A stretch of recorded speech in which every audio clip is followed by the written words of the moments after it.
তেল পাওয়া যায় গোপনে, মনে করেন 200 টাকা লিটার রাখে। যারা খুচরা বেচে তাদের দোকানে পাওয়া যায় না, বাসাবাড়ি থেকে বিভিন্ন জায়গা থেকে মানে পেট্রোল বিক্রি করা হয়। আগে 150 টাকা ভাড়া ছিল, এখন 200 টাকা ভাড়া নিচ্ছে। আর মোটরসাইকেলও ভাড়া তুলনামূলক বেশি।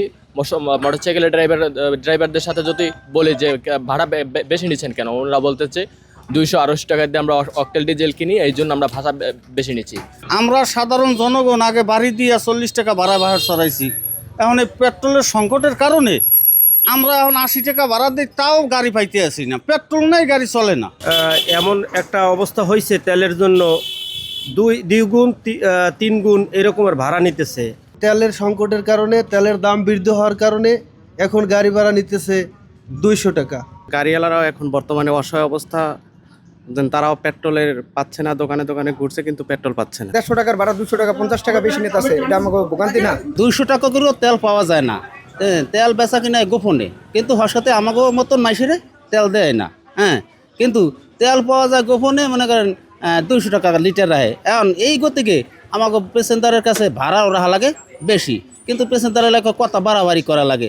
এই জন্য আমাকে কী করার আছে? এদিকে আমাকে সাধারণ হুন্ডার চালাই খাই, কিন্তু আমাকে দিকে একটু তাকাইলে সরকারের কিন্তু একটু ভালো হইত। যে বাহেরসর বাজারে কিছু ব্যবসায়ী আছে, তারা টাকা দিলে এখান থেকে টোকেন লিখে দেয়, ওই টোকেন অনুসারে বাড়ি থেকে তার স্ত্রী তেল দিয়ে দেয় এবং ছেলে বাসায় গিয়ে তেল দিয়ে দেয়। এই ব্যবসায়ী বাহেরসর বাজার আছে, কোনো গাড়ি বন্ধ এখন পর্যন্ত হয় নাই। অথচ দেখা গেছে আরও 15 দিন আগের থেকে বাহেরসর বাজারে তেলের সংকট দেয়। 180 টাকা, 150 টাকা, 200 টাকা হইলে তেল মেলে, কিন্তু আপনি কম সারাদিনে তেল বেচবে না। রাত হইলে 10টা, 11টা, 12টার পরে তারা এই 1 লিটার করিয়া দোকানদাররা তেল বেচবে। আর ম্যাক্সিমাম দোকানদাররা তেল এখন বাজারে রাখে না, বাড়িতে রাখা বউ দিয়ে তেল বিক্রি করে, দোকানে বইয়ে টাকা নেয়। আমাদের তেলের বাড়তির কারণে আমরা ভাড়া 200 টাকা নিই। আজকে চালাইতে পারতেছি, কালকে যে চালাইতে পারবো এরকম করে শিওর না, যে তেল কোথাও পাওয়া যাচ্ছে না। আমরা সর্ব জায়গায় চেষ্টা করতেছি, তেল পাইতেছি না কোনো জায়গায়। 2-3টে বোট চালাইতে পারতেছি, অল্প অল্প তেল আছে, এই তেলটা দিয়ে বোট চালাইতেছি আজকে দিনে, কিন্তু কালকে চালাইতে পারবো কিনা এটা শিওর না। আগে তেল কিনতাম 125 টাকা, বর্তমানে তেল 200 টাকা, তাও পাওয়া যাচ্ছে না। কেউ আনে, একটা দোকানে যদি খোলে তো 200 টাকার নিচে বেচবে না, নিলে না নিলে যান গান। এই ক্ষেত্রে আমাদের রাজনীতিতে যাত্রীদের লাগে পুরো বাজেবাজি হয়ে যায়। আমরা টানতে পারতেছি না ভাড়া, তারাও যাইতে পারতে আসে না। রাঙ্গামাটির যে অবস্থা, আমরা দ্বীপ অঞ্চল এলাকায় মানে পেট্রোলের জন্য খুবই সংকট।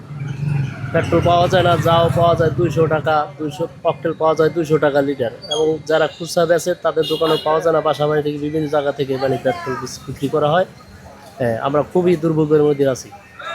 এইভাবে চলে তো আমরা তো অভাব অনটন না খেয়ে মারা যাবো অনেক। কারণ আমরা জীবন করি এই মোটরসাইকেল চালাইয়া। তেলের দাম যদি এত বৃদ্ধি হয়, তাহলে আমরা কীভাবে গাড়ি চালাবো? কিন্তু আমি কোনো তৈল যে সময় আসিল ওই আগের ধরে বিক্রি করছি, কিন্তু বর্তমানে কোনো তৈল পাই না, ফেরত হবে না, টাকা ফেরত। কেউ না কেউ তো এই মজুত করে বিক্রি করতেছে। এটা বিভিন্ন জায়গা দিয়ে ওই পরে অল্প অল্প তৈলে নানিয়ারা গাড়ি এলাকায় বিক্রি করে। কোনো দোকানদার বাড়তির কোনো তেল বেচানো পায় না। আমাদের মানে পেট্রোল এখন আমদানি হচ্ছে না, এবং পেট্রোল আমাদের কাছে নাই, আর আমরা বিক্রি করতে পারতেছি। পেট্রোল আমার করে দেয় না, আমরা পেট্রোল আনবো কেন? বেরেল দিয়েছি, বেরেল ফেরত দিয়ে দিছে, তারপর আমার গোয়ান ব্যস্ত আরি না। এটা হইলে ভাই মূলত তেল আমরা নিজেরাই সরবরাহ করতে পারতেছি না। জালো গাড়ি আমরা যেটা ডিলারের মাধ্যমে আনি, তারা আমাদেরকে আগে যদি আনতাম 100, এখন দেয় 5টা, যার ফলে এই তেল আইনে আমরা কোনোভাবে মিল করতে পারতেছি না। আমাদের তো এখন ওই জালো গাড়িতে ডিজেল দেয় অল্প কিছু, কিন্তু পেট্রোল মুঠেই দেয় না। আগে তো আমাদের 20-30 পেট্রোল দিত, এখন পেট্রোল ওরা ডিপো দিয়ে আমাদেরকে সাপ্লাই দেয় না, এজন্য আমরা মার্কেটে দিতে পারতেছি না। জ্বালানি তেলের সংকটের বিষয়টি মাথায় রেখে আমরা বাজার মনিটরিং কার্যক্রম নিয়মিতভাবে চালু রেখেছি এবং নিয়মিত মোবাইল কোড হচ্ছে। যারা তেল স্টক করছে খবর মানে নিউজের ভিত্তিতে আমরা সেখানে গিয়ে অভিযান পরিচালনা করছি। তো আমি বর্তমানে উপজেলায় তেলের সংকট নেই, এবং যারা স্টক করার চেষ্টা করছে আমরা তথ্য প্রমাণের ভিত্তিতে তাদের বিরুদ্ধে প্রয়োজনীয় ব্যবস্থা গ্রহণ করব।